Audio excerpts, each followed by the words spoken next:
Welcome to the ResearchWorks Podcast, brought to you in association with the Healthy Strides Foundation. Your hosts are Dr. Dayna and Dr. Ashleigh Thornton, and we're here to interview world-leading researchers, clinicians, and people with lived experience to support your practice in being more evidence-based. Hello, everyone. Welcome to the final episode of our incredible 4th season of ResearchWorks, which also, coincidentally, happens to be our 200th episode. Dayna, can you believe it? Yay! No, I can't believe it, but also what a great celebration. Oh. Actually, when we first started, I had no real tangible thought about being here. At the end of, I just didn't see past and didn't see the 4th season, didn't see 200.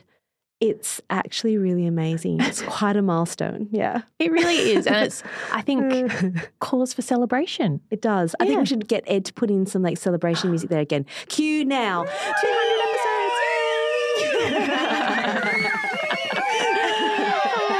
So in keeping with tradition, we thought we would obviously do our end of season summary as we always do when we come to the end of a season. And it was a full season. Season 4. Yep. But also include a 200th episode celebration. Yes. And we couldn't do that without our trusty sidekick, our third host of the podcast, Marissa. Welcome. Thanks for having me. You know, I really love this, so always happy to do it. And we so appreciate you stepping in and hosting and picking up the load when, yes, I was otherwise engaged, and I really appreciate it. Thank you. I love it. Anytime. Yeah, it's so good. So good. Thank you for being here. Yeah. So before we get our reflections of the 4 years now of the podcast and 200 episodes, obviously we have to do an icebreaker, as is tradition. Yes. I'm excited, braced, ready. And I think it was after our 100th episode, at the start of our 100th episode, we did the Colbert questionnaire, which is the questions that Stephen Colbert, late night show host, asks all of his guests when they come on. It's great. We thought that would be quite revealing. But because there's 3 of us and we don't want to spend too much time on the getting to know you bit, I thought we would condense that down into 3 what I think are quite insightful questions. Okay, I like it. Let's do this. Are you ready? Yeah. I'm not sure, but maybe. Get to know even more about us. I feel like after 200 episodes, people probably know quite a lot about us, but we'll see what else we can add to the party bag. Yeah. Let's start with a gentle one, okay? Okay. It's just a one-word answer. You can give some context if you like. What is your favourite word?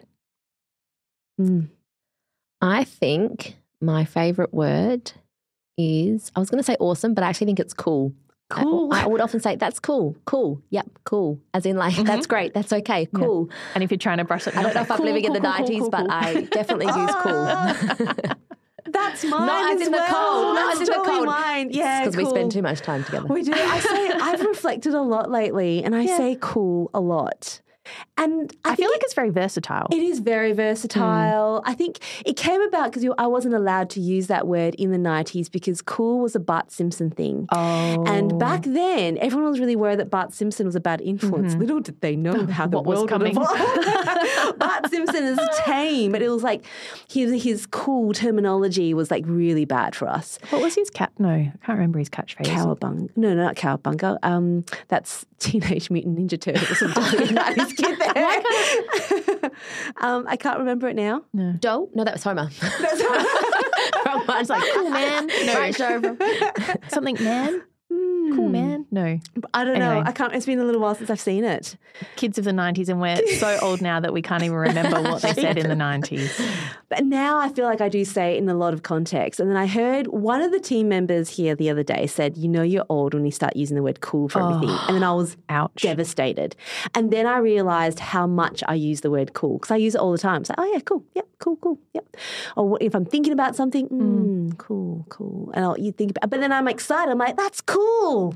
So it has different tones to it. And I don't care what they say. I'm going to stick with it. It's not an old person thing. It's just a modern day. It's cool. Non-offensive. It's cool. Yeah. There are worse words you could use. There are worse, most certainly so. What's yours, Yours, yeah. Oh, so mine's not that cool. Hi, caramba. Haikaramba.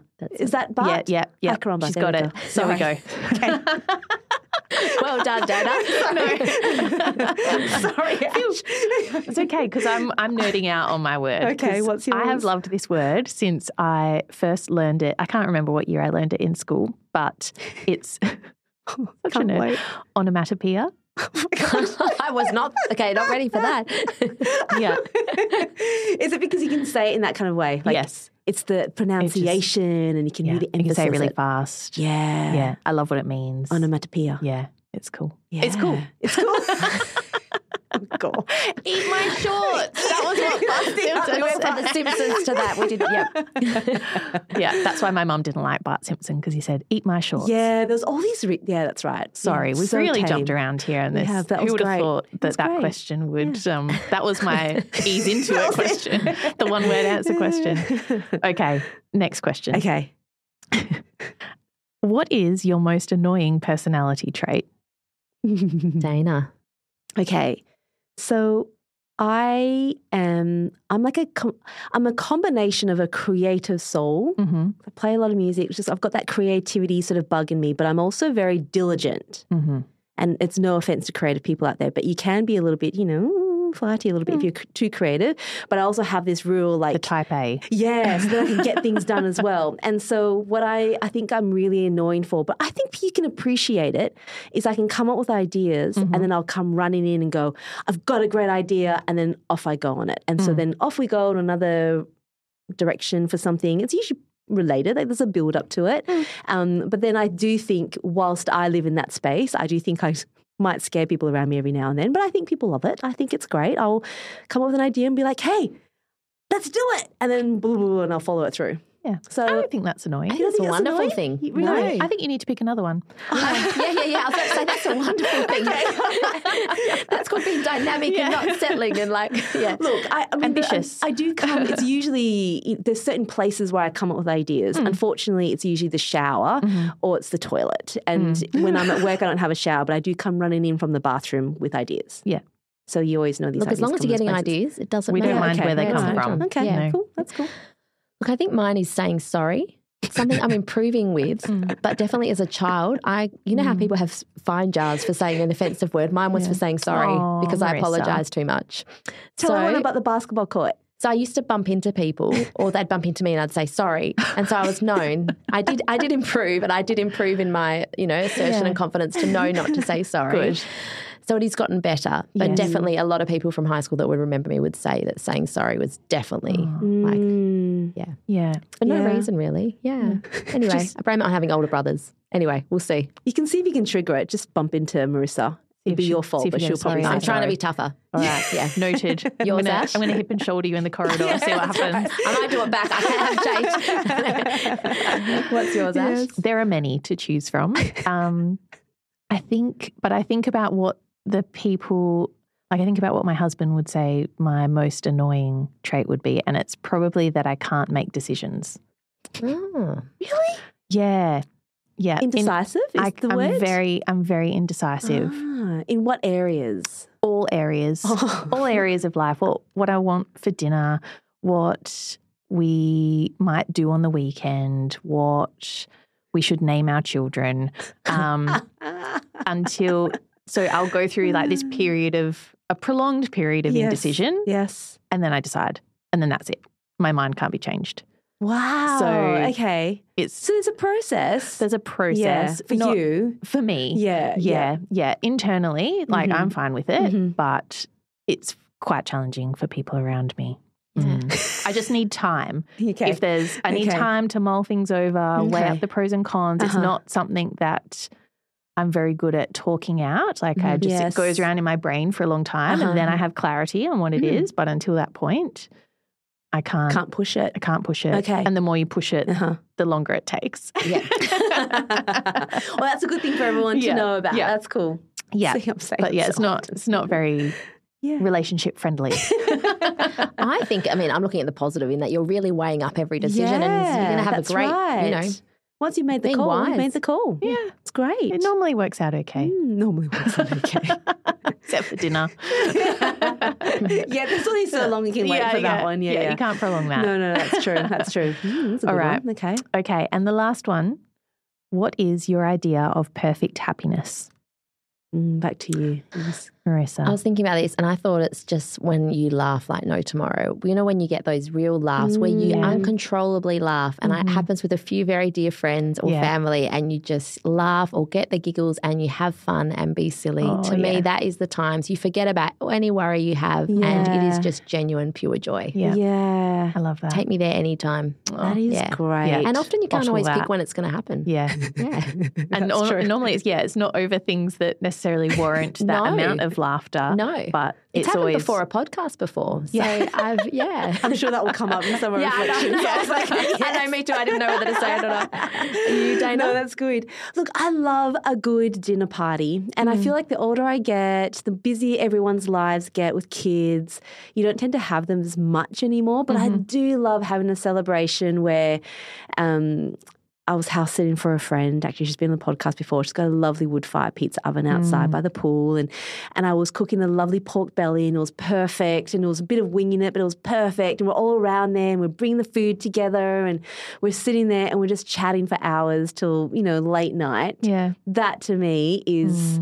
That's just F words, everything about the F words right there and then. But it's so, I guess, wholesome to use a word that everyone uses these days. But it really is. It just fills your cup. Yeah. Love that. So food, people, friends, laughter.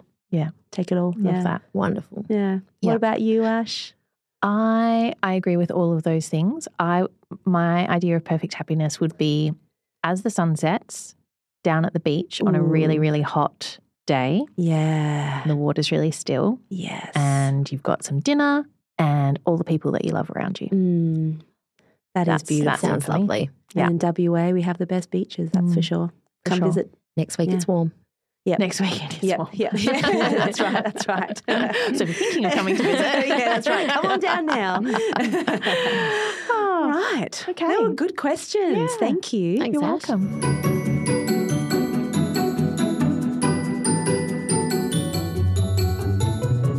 Should we get into it? Let's do it. Yeah. All right. Well, let's get into our reflection on the journey so far. Okay.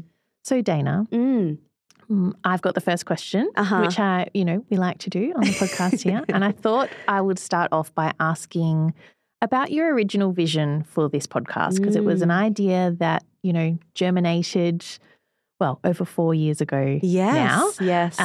Why did you want to do this podcast and what did you want people to get out of it?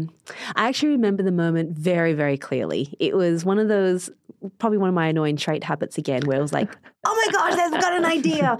And this one took probably about a week to really sort of formulate before I decided to tell people. It was about October 2020, I think.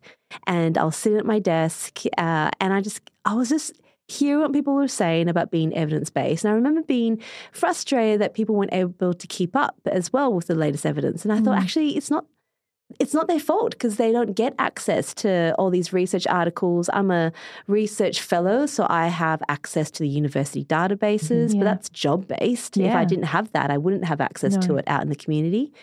And then that was the time as well, I was really noticing on social media, because people couldn't access things online from a clinician's perspective, they were looking to social media because that was when things were really proliferating. Remember around that COVID time, that became an information source. And we all looked to that for COVID. But then we started looking to that for therapy. And there were just all different things that were coming out. And yes, I'm going to name names, but the things that I saw a lot of was CME saying it was evidence-based. I'm like, hang on, I don't think it is. I remember looking it up going, no, there's like 2 case studies on it. And then I thought, how can anyone actually ever discern from one to the other? And the other thing is time. Who has time to read a research article and actually get into it? Because normally you've got to be around people to have that discussion, but we're all working in our silos sometimes. Yeah. So how do you do it? So it was literally over the course of a week in October. And then at that point, I remember speaking to our producer Ed, and he's like, that's a good idea. We've got to find someone to do it with you. And I was like, Ash. And so then you got a call from me pretty soon after that. And I was like, do you want to host a podcast with me? And then it was all it was just that. It just had started, and we reached out to the first 8 people that we'd interviewed, and they're all really well-known names in the area because we knew them well through our research connections. Yeah. Yep. And they all just said, yes, they want to be part of it, and they really helped us get it off the ground. Yeah. Yeah. So that was the story of the start, and so that was October, and we started recording in January. We did. It was not long after. So another annoying trait I do have is I'm very impatient. It is very useful in circumstances like this, but it can be very bad in many other circumstances. But yes, I'm impatient, want to get it going, and that's what we did. Yeah. Yeah. Do you remember? Like how, I do. I remember us meeting up for a coffee and talking about the podcast, and maybe it was sometime around October, because I remember we both had really bad hay fever, and I remember thinking, how could these two people who keep sneezing and coughing and have horrible raspy voices because of their hay fever ever host a podcast? Yeah. Luckily we have producer Ed to sort all of that out. We do. And we're on our antihistamines now. Yes. And here you are, episode 200. And here we are, episode 200. Yeah. And I, feel very grateful that I got to be a part of this journey with you, Dayna. It was just become so much more than I ever imagined it could be. Yeah, it really has, isn't it? It's just taken us to different parts of the world, and we've met so many incredible people. We have. Yeah.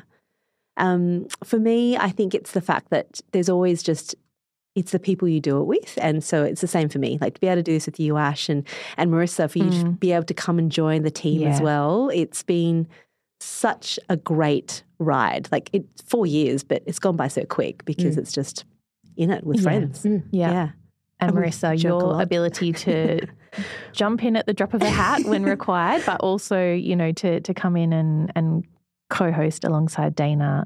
You've done an incredible job. So thanks you. Thanks, guys. Look, I love it. I love the way we can, these days with computers, talk to these experts on the other side of the world and find out information that we might never have been able to share with others, and just the impact on me as a clinician as well. And that all that information is so valuable. Yeah. So well done. Yeah, it's really cool. Oh my goodness, and I'll say it so many times now.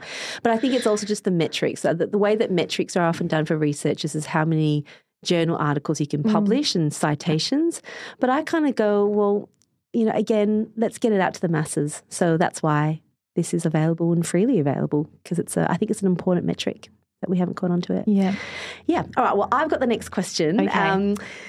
This will be a fun one. So what will be your most memorable moment, or series of memorable moments that really stand out to you and still resonate with you today? I have a few that just pop into mind the minute I ask that. But yes, Ash? It sounds really cliched, but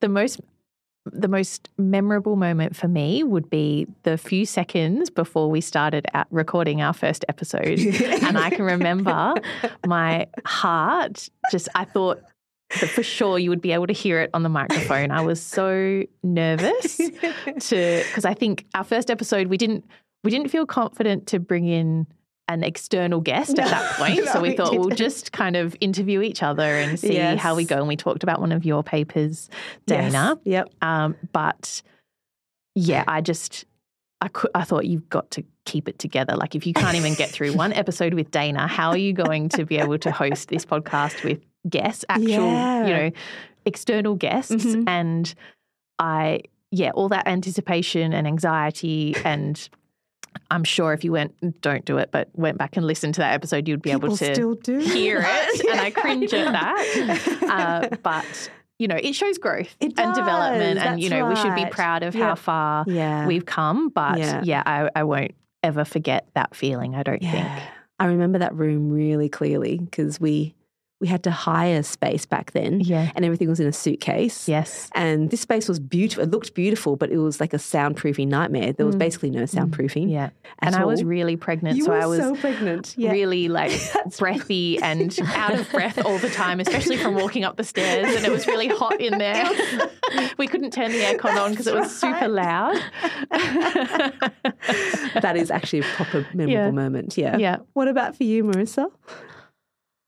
Look, I was thinking, and even from whether it's from a research perspective of who we interviewed and I was thinking, and I actually listened to it again this morning because it's my one of my favourites. Yeah. And I was thinking about what's impacted me the most. So I know this is kind of still memorable, but in a different way. And it was Stacey Dusing's podcast, and it was the Think to Move and Move to Think.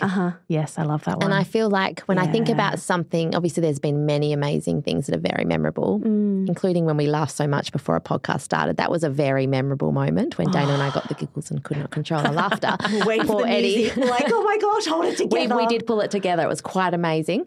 But we actually had to look to the other side. We couldn't look at each other. Yeah.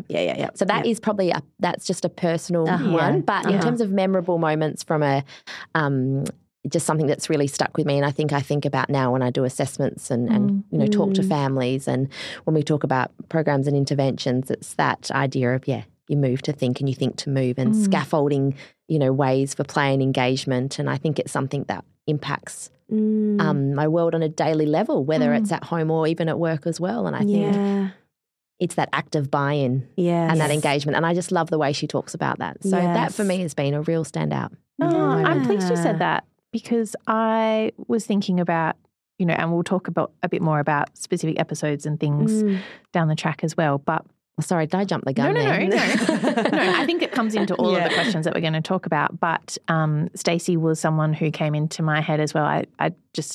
You leave some conversations buzzing, I think, from the conversation that you've had and the thoughts that you've taken away from it. Yeah. And there's a few of those that come to mind for me, but Stacey's was definitely one of them. Yeah. She was a great speaker, and I think she has an ability to wrap things up really nicely. Yeah. And it's so when someone's so passionate about what they're talking about and believes in that and has the evidence to back that, it's a great combination. I love that. Dayna, you? Well, I think mine would be as a relatively young researcher. I know, and I'm 10 years post-research, PhD now, so maybe I'm not so young anymore. But, you have all these names of people that you've read and admired for so very long, and to be able to interview them, I would say my memorable moment was kind of like your first episode is where you just go, oh my gosh, I just need to make sure I look smart. I ask good questions. Come on, keep it together. I wonder if I can guess who it is. Oh, you totally. I've got it too. I think because I think I felt the same. Yeah. And I was just trying to hold it together, and you could probably hear in my voice I was in awe, and I was like, oh, you're just amazing. And yes, so Diane Damiano is one of my absolute favorites. Peter Rosenbaum, of course. Anna Novak, Ginny Palik. They're just big names you've always read about. I've never actually met before. Then you meet them online and you're like, oh, thanks for coming to our podcast. Thank you. Very memorable. Yeah. And their generosity, it has been, insane. That's the thing, isn't it? Because it's, 200 episodes, almost 200 guests. We've had a few people back a few times, but, almost 200 people that have given their time to share their research with us. And it's, there's a lot of, we'll talk about that in a sec too, but there's a lot of work that goes into that at our end and at their end. So it's very, very generous. And we're very privileged. Yeah, absolutely. Yep. Now, we're all about growth and learning. We've been reflecting, but the idea that we are always learning. So my question is, how do you feel you've grown as a host, both professionally and personally, since starting the podcast? Okay. You go. Yes, I've been thinking about this one. Yeah. It's nice to be able to reflect on things like that, because, we talk about how many episodes we've done and the people that we've spoken to, and it's not often that I sit and reflect on how I've changed over the journey. Yeah. And journey, there's that word, journey. I wonder how many times we'll say that. I think it's something that's changed in me personally that has probably reflected professionally, but I feel so much more confident in my ability to ask questions. And I know that it sounds really simple, and it sounds like, as a researcher, that's what you do. You ask questions, but I feel that I am able to kind of look at research and look at science now and distill it down really quickly into some key questions that I'm really interested in. So good. Yeah. Such a valuable skill. Yeah. And because we get to flex that muscle every week. Yes. You know, it's probably for people who are on the ground doing research intensively all the time, that is a muscle that you can flex quite a lot. But as you progress in your research journey, often you know, it's a really interesting evolution that happens in that the more time you spend in research, the further away you get from research in a way. Like you're not often on the ground doing it. Yeah, that's so true. This has been such a great opportunity to go back to that and read papers and, you know, try and critically appraise them and then distill that down into a question that is easily understood by the clinicians that are listening to us, because we're not talking to, you know, we talk to some researchers, but we don't exclusively talk to researchers. So it's really important that we're not bringing the language of research to these conversations as best we can. So I think, being able to distill things down into a user-friendly message, I guess, is that's a skill. what I feel more confident in doing now. Yeah. That's brilliant. That's a great reflection.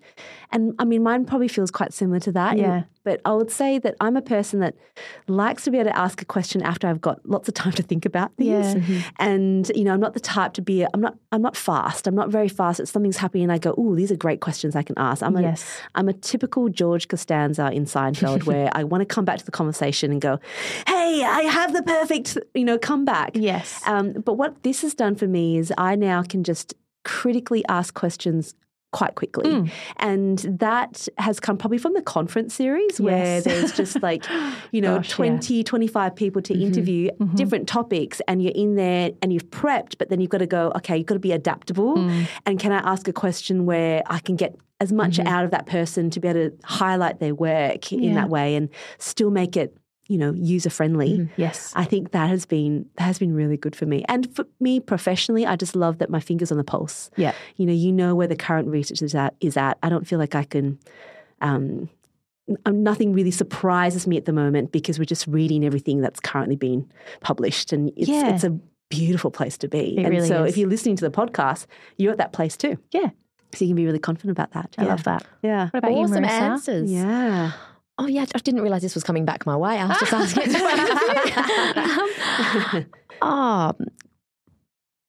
I think it's a confidence in the skills, I guess, you bring as a clinician as well, and that perspective.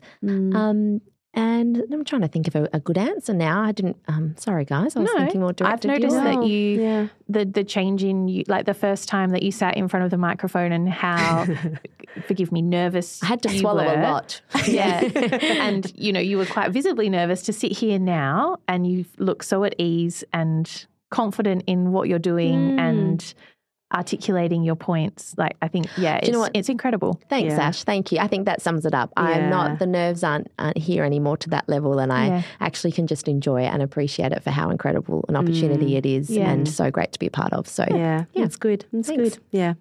So we alluded to this before. There's a lot of hard work that goes into any project, and I think it's important that we reflect on and celebrate that, because, you know, we love the podcast. Yes. The podcast is hard work, particularly, I think, for you, Dayna, and producer Ed. So my question is, what has been the most challenging aspect of having a podcast? Yeah, I think it is making sure you carve out that consistency. And that is so important for any podcast, is that we're always prepped. And I would say that's the hardest part, is prepping each episode. So, you know, contacting the researcher, well, before even that, reading articles, looking at what's there, what have we covered, contacting the researcher, hoping they reply back. Some people I don't know, so it takes a little bit to kind of go, hey, this is what we do. And navigating time zones. Yeah, time zones is the other part of it too, and when we're going to talk to them, and then lining it all up. But a lot of prep goes into it. I would say I would spend a good half a day to a day a week, you know, in terms of hours-wise, dedicated to the podcast. And on the other end of it, the production of it, so producer Ed would be on the other side, and he would make sure that the sound quality is good, so it's enjoyable to listen to, which is why we're so pedantic about making sure we've got good setups, because it's just pleasant then to listen to. But that consistency and variety, I think, is always hard work but enjoyable because we know people love it. Yeah, I think that's probably the big part of it. I do think there's probably aspects for each of you about that question, though. Is there anything that you feel? Because I feel like preparation, yes, big time. Yeah. But, I think, just finding, because we all do this in addition to all of the other parts of our lives. So it's, making, like you said, just carving out time to prepare and feel comfortable with the material for each episode. Yes. You know, you want that work to shine and you want to make sure that you've prepared so that the work has the opportunity to do that. So I think, part of that relates back to what I was saying before and feeling confident in asking questions. I feel like probably at the start of the podcast, we relied quite heavily on the run sheet and we leaned on that quite a bit, which is understandable, and we still do. But I feel like you and I both feel very comfortable now to take conversations where they need to go and where the flow takes us, rather than being quite strict and rigid in our format, which I think makes for better conversations about the work. It's the conversation element that's the most fun. Yeah. Yeah. Next question, Marissa. Now we'll move on to a different section. Okay. Moving on to a bit more listener engagement and feedback. Yes. Yeah. Now, I know we spoke about conferences and you didn't allude to the challenge, but hats off to you also bringing all the equipment for conferences. Oh my gosh. Dayna, that must also be a massive thing. Yes. We can talk more about that in a bit. Okay, yes. I'm still sure. Okay, I'm not bringing it anymore. I will go back to my question. So you've both been to conferences now and you've travelled to some new places, which is very unique given we sit in a studio and talk to people from around the world. So my question is, what are some of your most memorable interactions or feedback from listeners? This is a lovely question. That's a good one, isn't it? Do you want to go first? You have one? Yeah, you go. Yeah, perhaps because there's a bit of recency bias in my answer, but we recently went to Cairns for the AusACPDM conference, and I was just blown away by how many people came up to us and said they were listeners and just all gave really positive, warm feedback about how much they got out of the podcast, how useful it's been for them, how they've been able to apply the knowledge that they're gaining from this podcast into practice. And I just, that's what we intended to do, what we set out to do with the podcast. And so you hope that that's what's happening. But to hear it from so many people in that space, in that period of time, it just, I just came away feeling so privileged and encouraged to keep going, because it's really of benefit to the listeners. It's so great. True. Yeah. And mine would be very similar to that. I would say I've been to a few of the conferences now, and you meet people from all over the world and they just come up and say, people from I remember the lady from Russia, I remember from Turkey, from South America, and all different countries. They just come up and say, look, we listen, we enjoy listening to it. We don't get access to articles, but this is how I keep up. And that is just absolutely brilliant. I would say something that I find very memorable would be how popular Ed is. So much so that recently he's been wearing an orange shirt because he's Dutch. So he wears everything orange if he can. And it's got producer Ed in the back. And just the number of people that come up to him and they want to meet him, they hug him, they talk about how brilliant his voice is. It's like butter. They love it. And they take selfies with him. And he was just like, whoa, me? But he's such an integral part of the podcast. So I love how people have just appreciated that part of it. But just people just from all walks of life, just enjoying listening to us chat about research. It's very niche. It's very, very niche. It's great. Yeah. But I would say one final thing about the conferences, the most memorable things is when our luggage shows up at each location, because that is probably something we stress about the most. It's a fair call. Yeah, and touch wood. Oh, yeah. We literally so far, yeah. We won't say it out loud. No, don't say it out loud. But we look. Sometimes I look out the window and go, "Oh, that's a suitcase. That's one. That's two." Be gentle. Be gentle. Yeah. So that's probably pretty stressful, and it's very memorable when it turns up. Yeah. It's a celebration. Yes. Yeah, absolutely. All right, well, I've got the next question. Okay. So can you, Marissa and Ash, share any fun or surprising behind-the-scenes moments that our listeners may not know about? Marissa? Well, I've already shared the giggling one when we just laughed so much before a podcast, but that was a personal one. Do you know, it's connecting on the other side of the world. I remember Dayna and I did one at night once. Yes. A few years ago.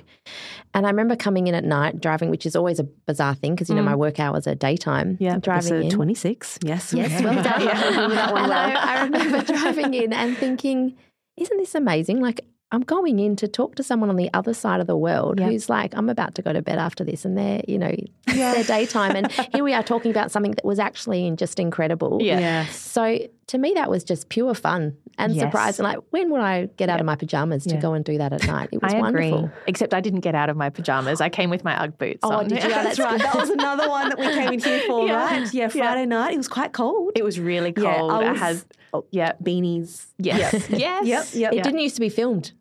Well, when I came in at night, such was the privilege of that time that we could wear our UGG boots and our pajamas. And I remember that one. Yeah. Producer Ed thought, no, I'm going to put a stop to this. Get the cameras out.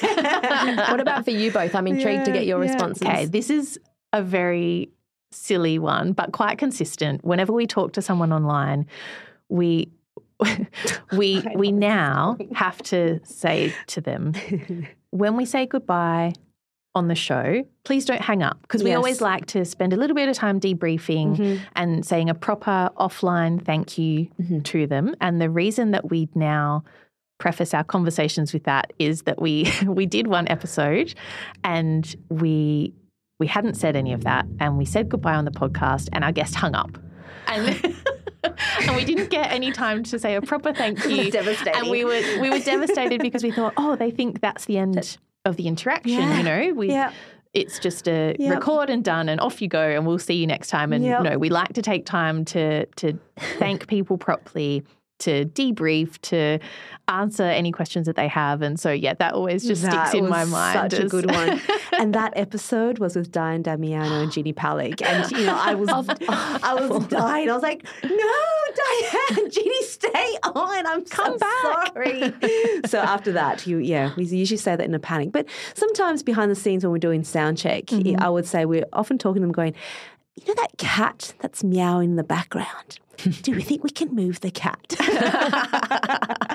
It's things like that where you know, it's like, you know, trying to get the sound check right. Yes. And there'll be little things you're not aware of until you're about to record a podcast, that, you know, the chair you sit on squeaks every time, or, you know, I'm very conscious of the clothes that I wear now and the material. I remember I came in before we were videoing and I had like a parachute top on, and producer Ed was like, Ash, it's got to go. It's got to go.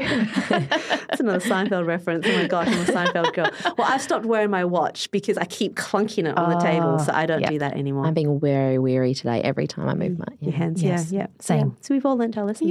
Yeah. All right, let's celebrate 200 episodes, shall we? I love it. 200, I think, is a very fun number. I think it is. Yes. It's written as CC in Roman numerals, a common email reference. Also a very delicious corn chip. That's all that's in my head. For those interested in cricket, which, you know, we have some international listeners, so you might not all be, but in cricket, which is a favourite Australian sport, 200 runs in a match is a massive achievement. Not many people can say that they have scored 200 runs in cricket. Yes. So if we think about episodes as runs, 200 episodes is a massive achievement. What, Dayna, does it mean to you personally and to the podcast as a whole, do you think? Personally, I think this it's so incredible, really, because we are currently rated around between the top 10 and 15% of all podcasts around the world. And a lot of that, we've now broken all the records on, you know, being able to look at the downloads in terms of how many episodes we've released. And that longevity is like, just speaks to, I just feel like it's the perseverance and hard work of everyone on this team. And I guess what I like to go back to, and not everyone knows this is completely an unsponsored podcast. So, if you listen to many podcasts, you'll hear lots of sponsored by, and we've always we've been offered plenty of money, but we've just never taken it because we always want it to be, we've never been paid by anyone to do a recording or anything like that. So we know it's unbiased. And I feel like 200 just shows the investment and commitment. And that is pretty incredible, to get to that number, because most podcasts don't get to that. They get to 20, 30, 40, and they sort of drop off. Yeah. So, perseverance. That's what that speaks to me. That's great. I love it. Yeah. It's amazing. It is amazing. 200 podcasts. To think of where you were back in early 2021. Yeah. That many people listen. Over 300,000 downloads. It's incredible. For this area. It is. Because like you say, niche. It's very niche. Yeah. And even, research is niche.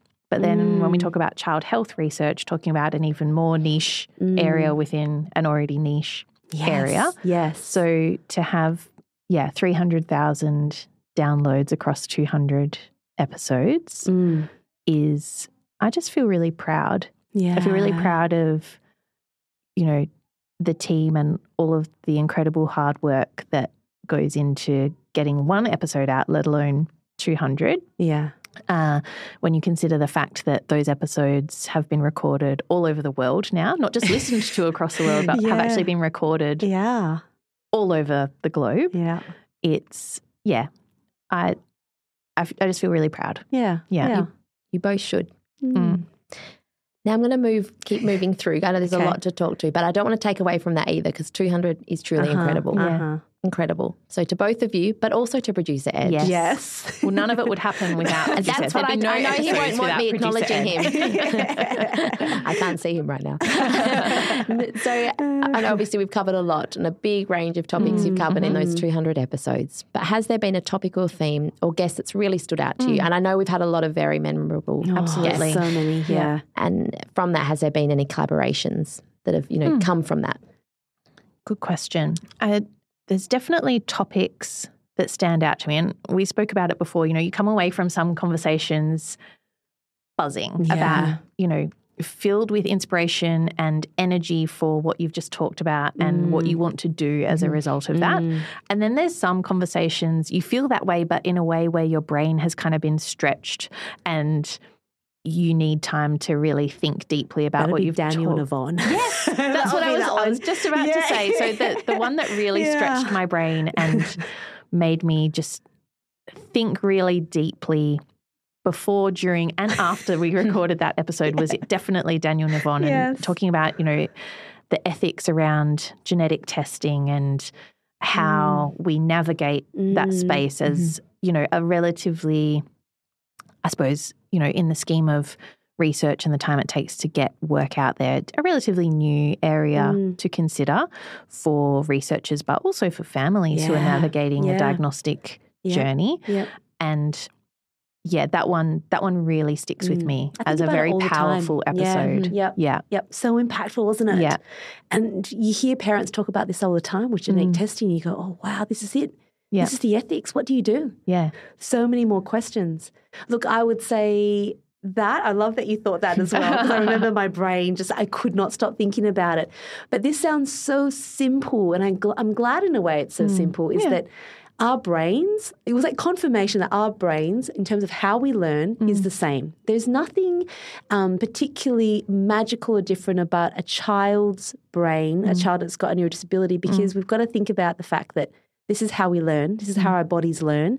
And that repetition, all those elements and principles of neuroplasticity are universal. And I love that there's so much evidence now about all of that. And so you can bring those principles in about, self-initiated. It sounds so simple, child-initiated, but it's so critical. So you can't pick and choose out of those main 10 principles that was published, 2009 now? You can't pick and choose them and go, I will do that one and that one and that one. No. They're all important for learning new skills. And so if you're evaluating an intervention, instead of being worried about the name of the intervention, look to see how it aligns. And if it aligns with it completely, not that you're kind of steering what you do to fit that wording, if it aligns with it completely, then you're on it. You're in the space. It's as simple as that because that's how our brains work. And I feel like every time we talk to people about it, it's the same thing. And I think you say it all the time. Like when I'm talking to people about it, I feel like I'm buzzing. And I'm like, this is so good. Yes. All the cells in your body are just vibrating. There's just energy. I do love looking over at you when you do the podcast. Yeah. And I don't know if, lots of clinicians listening will probably think, oh, of course. But for me, this is a conversation that has come up more recently in the podcast, and so therefore it's something that I'm reflecting on more and more, particularly I think in this fourth season that we've had of the podcast, and that is the principle of mobility as a human right. And it's something that was a great episode. That episode was a vibrational one. But I think the follow-on from that, it's come up in a lot of conversations and episodes that we have since recorded. And it's, it's something that I feel is really something that that you probably work on intuitively as a clinician, but actually talking about it and putting the conversation out there and having everyone on the same page as that being, consistently something that needs to be prioritized and provided to children as an opportunity to be mobile. I think that's incredibly important. That framing, wasn't it? The human rights framing. Yes. Beyond just the ICF, and Bernard Dan talks about that a fair bit. Yeah. It's beautiful. Really beautiful. Yeah. And I love that it comes up in more and more domains now, like you said, whether it's from the F words or Stacey Dusing and, the importance of movement and being upright, and that it is right. And I think, through the podcast and through other avenues as well, it's something that is hopefully happening more and more. Yeah, and it's definitely opened up heaps more collaborations. My research network is so much richer, and we've got new projects now with a lot of the people I've spoken with. So that's really exciting. It is. And it really does mean that so many of us are aligning and moving in that direction. So hopefully we'll have new interventions and new knowledge. Yeah. And it puts us in a really unique position where we do get to have these conversations with people every week. And so that's really a fantastic instigator for more detailed conversations about, where priorities align and where questions align, the opportunity to work more with those people. I think it's, so fantastic. Great. It's so good. Yeah. I loved Carol Schrader's podcast, and that's still one that resonates with me because it brings together a lot of things from other podcasts in terms of, active engagement, motivation, but to have that consumer and that parent perspective, to go through what it was like now that her kids are older, in an adult, she could reflect, and she was really open and with her reflections in terms of, them going to therapy and balancing that. But what really stood out to me was how she had twins and they both love such different things, and that she had to completely change her expectations on what she was going to do with them and in what way because they had different motivations and things that excited them. And she as a mum really went with that and just helped them blossom in those areas, even though, they had very different interests. And I think that's one of our way, she said. It was so good, which is really makes us, I know we always try and step back and we always want it to be, the parent's perspective, but we really need to go back and not look at every child as the same with the same motivations. Everyone is uniquely different in what might motivate them and excite them, and we have to kind of buy in, really look for that to get the most out of them. Yeah. And as we've said, quite a few times now, just taking the time to do that, building the relationships with families and the children and really getting to know them. Yeah. It's wonderful. Okay, so now that we've talked about, future, where do you see yourself and the podcast going in the next 100 episodes? So when you chat for your 300th? It's kind of, that's a perfect question. That's how we normally finish our episodes. It's like, where to next? Well, next 100.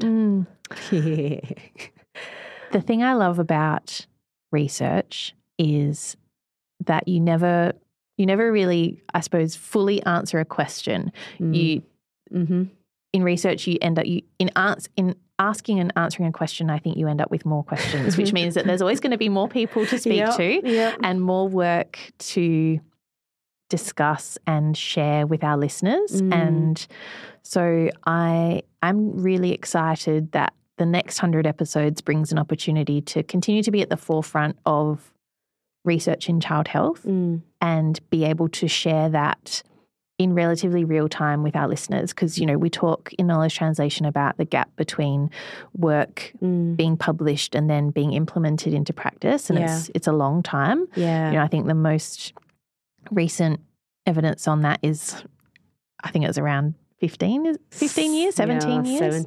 17 years. That's scary. So, you know, we've been going at this for 4 years now, and I feel like that's kind of expedited that process a lot. So I'm, very encouraged that we have the opportunity to continue to do that. Yeah. And I'd like to be able to do that for another 100 episodes. I love that. Look, I want to push the boundaries on it. And one of the things that we have really thought long and hard about doing is coupling the ResearchWorks podcast with a credentialing program. So you've got, this is the research, and now you want the practical skills of how to implement what we're talking about into your practice and get a credential, like, you know, have that marked as your PD. And that's something that has come up time and time again from a lot of people, like, you know, I've heard it, and how do I do it, and how can I get in with all of that? So I really want to see the next 100 episodes really right alongside that kind of program. So, I mean, stay tuned. That's a bit of a hint to stay tuned because we're really excited about it. Yeah. And it's we're calling it, should I say the name? Well, it's called Pediatric Pathways, and it's just all about learning practical skills that we sort of do along with the podcast. And from that point, I just really want to go for it. I just want to really push the boundaries now. Like, you know, talk about controversial topics and not be too scared of them, because I think if they're controversial, it means people are talking about it. So let's get onto it. Let's talk about those things and then as an industry move forward. So I'm excited for the next 100. We've laid down the foundations. Now let's go.